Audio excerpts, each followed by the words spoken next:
You don't think Trump is right, Iain? I haven't offered an opinion yet. I will do. Why should America be more responsible than all European countries? The threat is much bigger to them. The US is not our daddy. We have to pick up our socks. Well, historically, I suppose we're the daddy. Let's go to Andy in Twickenham. Hello, Andy. Hi there. Well, I have very different opinions about this whole Ukraine-Russian situation. We've had this mantra for decades, the Russians are coming, the Russians are coming. We are profiting, the military-industrial complex is profiting on war. It's number one business. We could very easily have wise, peaceful people, create peace. Russia, would America tolerate for a second Chinese or Russian troops in Mexico or Canadian borders? Of course it wouldn't. NATO's been expanding towards the Russian border. Russia lost how many millions upon millions in the Second World War? It's incredible how many millions of people they lost. And they have right to feel threatened. And, I'm not an apologist of anybody, but the military-industrial complex is causing havoc around the world, refugees and all the rest of it. And I have to say, why the hell isn't the British Navy, which is there to protect our borders, why have they not been going up and down the channel, speedboats, intimidating these boats from coming across on the channel? They should be sent back to the borders of France. The French are organising this chaos to help create a problem because we left Europe. You're coming up with a few red herrings here. We're not talking about our borders. We're talking about NATO. We're talking about Trump. We're talking about Ukraine. Yes, well, NATO should not be expanding into Russia, into the Russian borders. There was a war. There's been a war going on the Lugansk, the Donbass region. Many, many, many people have died.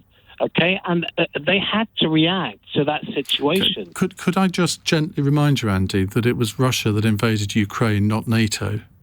NATO expanded. They tried to get Ukraine to join NATO, and they were expanding onto the borders of Russia. America would not tolerate for a second. NATO. Let me make a very important point. No, you've already made the point. You've already made the point. We've already heard that one. NATO has been on the borders of Russia for several decades now in the Baltic states. And why do you think that the Baltic states want protection from NATO? It's because they fear a Russian invasion, which they fear more acutely nowadays. So, this is nothing new and nobody's forced any country to join NATO. It's entirely of their own volition. And if you don't think that a sovereign country has the right to decide which other countries it wishes to ally to, what kind of world are you wanting? How many countries have America invaded in the last so many years? No, it's ridiculous to say that again. Russia has you're trying to deflect the point because I've defeated your previous argument. Defeated about what? What point? Russia has not invaded a lot of countries. They had to react because NATO was going right up to the borders. They invaded Georgia.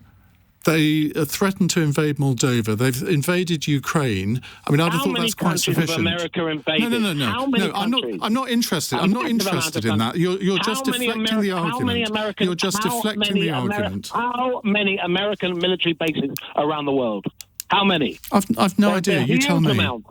Do you know? Massive amounts of a massive amount, but you can't actually give me a number. So you've asked me a question which you don't actually know the answer to. Well done. Dozens and dozens. And so that expansion is not... We have a military-industrial complex which is causing havoc around the world. And we've got to stop it. We don't need more wars. Isn't it strange how there are so many people like you in this country who blame America, the world's leading democracy, for virtually everything that goes wrong in the world? You haven't mentioned China once in this conversation. You seem to think Russia isn't a malign influence on the world at all, is a peaceful, peace-loving nation. I don't know where you're getting all of this from, Andy, but it's from a very, very dubious source. Andy might want to reflect on the possibility that if President Trump was enthralled to the military-industrial complex, he would want the Ukraine war and the Gaza war to carry on. It's generating billions of dollars for that complex. Correct. What Trump seems to be doing, or what he seems to want, whether or not you agree with his means, he wants to end these wars. I was told not to talk about the meat grinder, but I'm sorry, it's a widely used phrase. That's the way Russia are grinding down Ukraine on the Eastern Front at the moment. And Trump has said he wants that to stop. He's also said he wants the war in Gaza to stop. So, where's the military-industrial complex in that? Well, I think that's a reasonable point to make. I mean, I have to say, I'll put my cards on the table. I don't support Donald Trump's policy of withdrawing American support for the Ukrainians, which is effectively what this means. I think that when you take part in a conflict like this, when you're defending yourself against an invader, you have to see it through to the end. And if there is some sort of peaceful resolution to this where Zelenskyy and the Ukrainians have to cede territory, that will be regarded as a victory in the Kremlin, and it will encourage them to do it again. And they will do it again, because as I keep saying, if you don't learn the lessons of history, you are condemned to repeat it. And dictators do not respond well to weakness. And what Donald Trump is doing here is displaying weakness, I'm afraid. Now, I'm all in favour of Europe taking more responsibility for its own defences. I think all European countries need to up their defence spending, including us.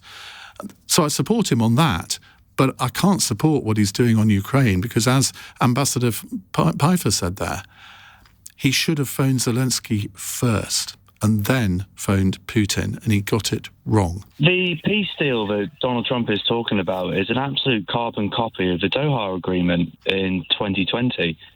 In that agreement, which I saw personally because I was out in Afghanistan when it was signed and when it was done, he didn't speak to the government of Afghanistan. He spoke to the Taliban, put all these agreements in and all these policies and the things that the Taliban need to follow and what Ghazi needs to follow as well. So Ashraf needs to follow, but it didn't actually speak to the Afghan government. And we saw what happened at the end of that. And I saw that fruition of that policy, of that Doha Agreement firsthand, because I was there on the first wave during the Kabul evacuation. So I saw the peace treaty signed, and then I reaped the rewards of it a year and a half later.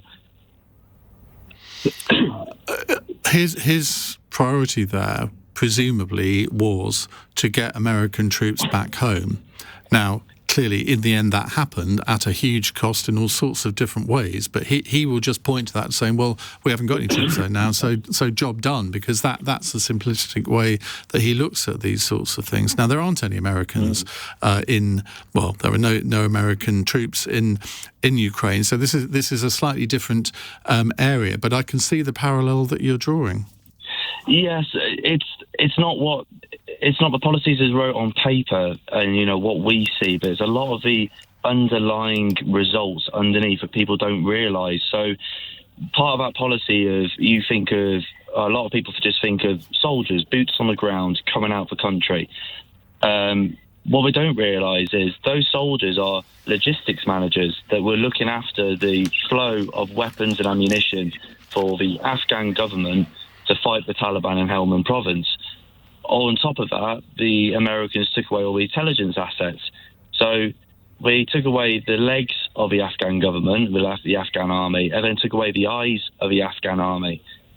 And those are the soldiers that, people that Trump took out. So when we talk about Ukraine, it's exactly the same. We're getting half the story as a nation or as the media.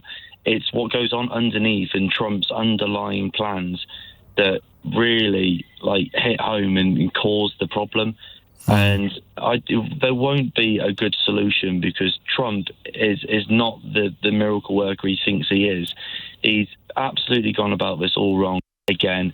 The reason I say that is because I saw firsthand, and I was there when the Doha agreements were signed and handed over to Ghazi, and I was there at the culmination of it.